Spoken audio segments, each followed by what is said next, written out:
McKinney Boyd,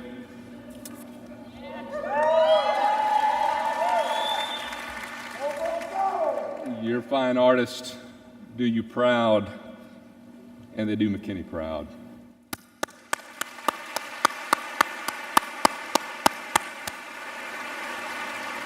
Welcome to Convocation of the McKinney ISD school year for 2016-2017. My name is Bobby Amick. I am the president of your MISD Board of Trustees. So glad to have you here.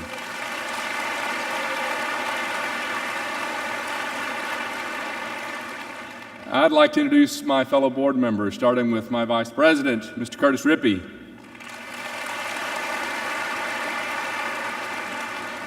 Our secretary, Ms. Stephanie Odell.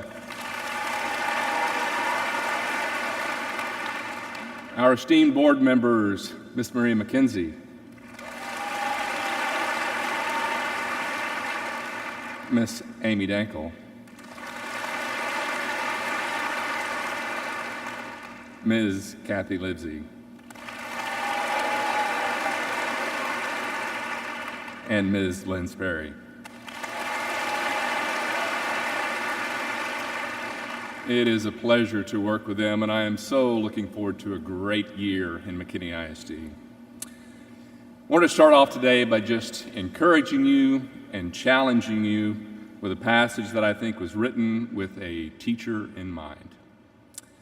Whatever is true, whatever is honorable, whatever is just, whatever is pure, whatever is lovely, whatever is commendable, if there is any excellence, if there is anything worthy of praise, think about these things. Of course, that was written by Paul in his letter to the Philippians.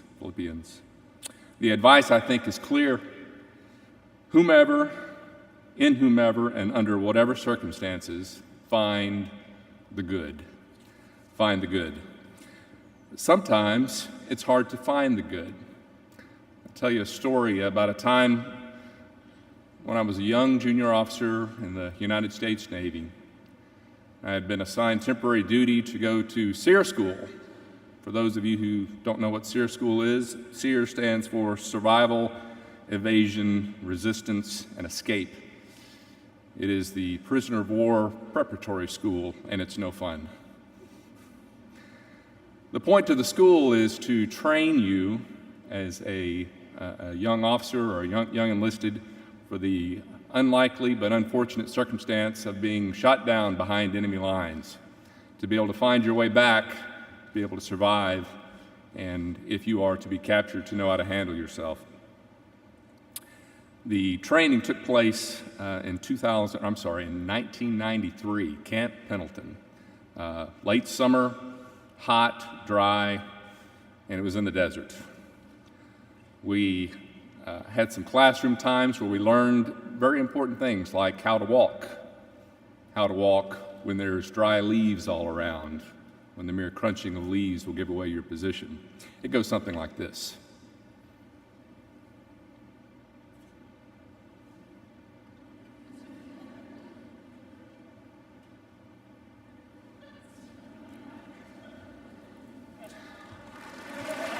Thank you. It's only been 20 years, I still got it. We were put in class, there were a number of us in the class, and they paired us up by navigation buddies. My navigation buddy was a young man fresh out of high school who joined the Army. He was going to be an Army Ranger, but before he could do that, he had to go to SEER School.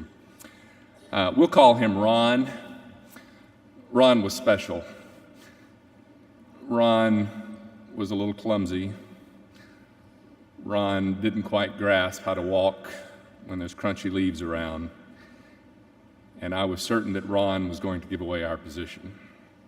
The exercise was a night navigation exercise where we had a high fence line on the left and a cliff line on the right that went down to a bare creek, so that we were required to go right down the middle.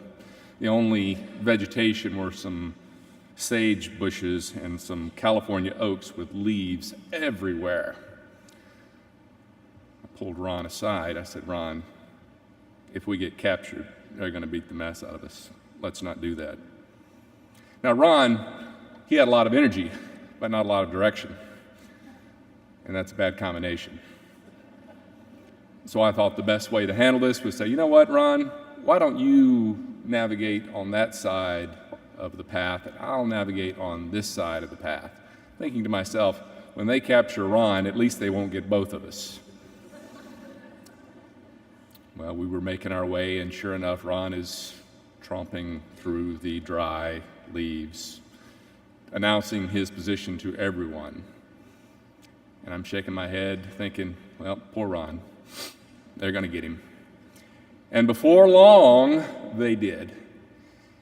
The way you can tell when someone's been captured is there's a distinctive scream. And at nighttime, you can hear the scream for a long distance away, but I could actually see the whole thing going down. And I crouched underneath my sage bush, and they said, "We know that you travel in pairs.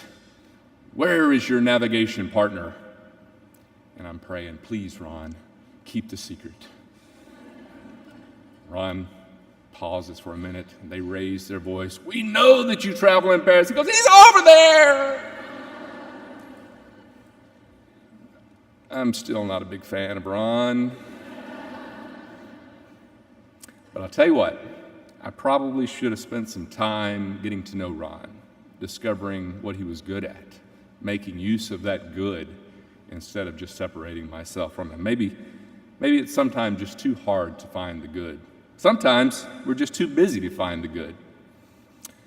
In 2007, an author named Gene Weingartner wrote an article in the Washington Post about an experiment that he did in which he had a world-renowned violinist, a man named Joshua Bell, playing a Stradivarius violin that was crafted in the year 1713, and had him play wearing nothing more than jeans and a t-shirt in the busiest metro station of Washington, D.C.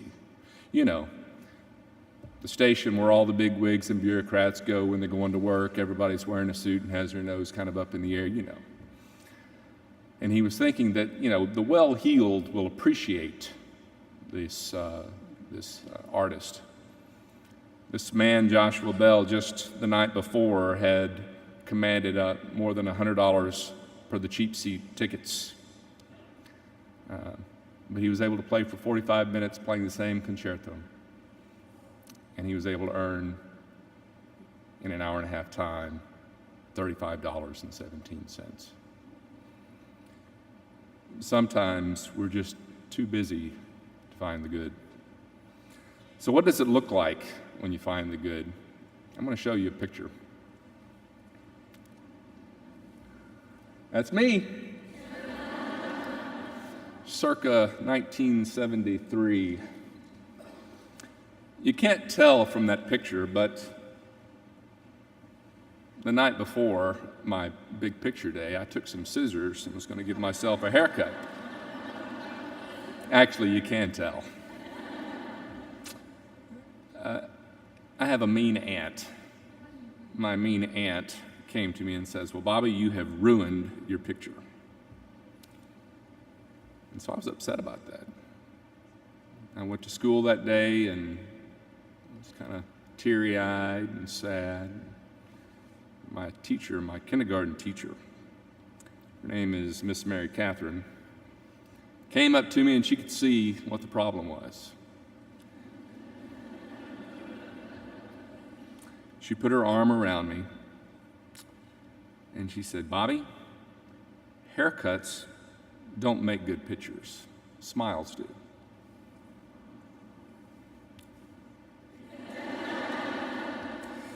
Did it make a difference? Well, I remember my kindergarten teacher after 43 years, and I remember the advice she gave me. Teachers, you are uniquely equipped to find the good.